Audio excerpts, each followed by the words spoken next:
हर जी भक्ति मार्ग में कौन कौन सी अवस्थाएं आती हैं? एक साधक वो अवस्था किस अवस्था में है, कैसे जाने महाराज जी? अवस्था को तो वही तो आपसे कह रहे ना। भौतिक बातें बाहरी देखकर जानी जा सकती हैं, आंतरिक स्थिति को जानने के लिए ये लक्षण हम बता रहे हैं। ये जिसके हो वो समझ ले हम परमार्थ में चल रहे हैं। शांति रव्यर्थ कालत्वम, विरक्तिर्मान शून्यता, आशा बंधा समुत्कंठा, नाम गाने सदा रुचि, आसक्तिस्तद गुणाख्याने, प्रीतिस्तद वसति स्थले। अब इसकी व्याख्या करते हैं। शांति, हमको कोई गाली दे, हमें कोई मारे, हमें कोई फर्क ना पड़े। पहला लक्षण।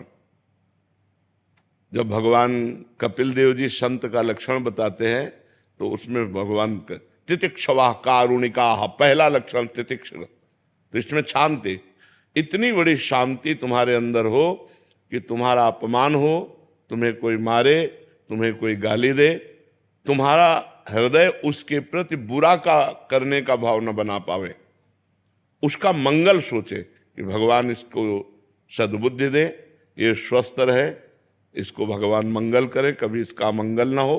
किसके प्रति? जो हमें मार रहा है, जो हमें गाली दे रहा है, जो हमारी निंदा कर रहा है, जो हमारा अपमान कर रहा है। शांति, इतनी बड़ी शांति होनी चाहिए, तब समझे कि हम भक्ति मार्ग में चल रहे हैं।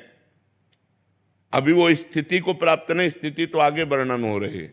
शांति अव्यर्थ कालत्वम, एक मिनट भी भगवान से अलग समय नहीं जाना चाहिए। तद विस्मरणेन परम व्याकुलते थी, भगवान का विस्मरण होते ही व्याकुलता पैदा हो जानी चाहिए। मैं कैसे भूल गया भगवान को? एक क्षण भी भगवान का चिंतन नहीं छूटना चाहिए। अगर छूट गया तो वो व्यर्थ समय चला गया। अव्यर्थ कालत्वम, व्यर्थ समय नहीं जाना चाहिए। ये अभी चलने की बात है। शांति अव्यर्थ कालत्वम, विरक्तिर, लोक परलोक के भोगों से वैराग्य, किसी के भी भोग भोगने की इच्छा नहीं।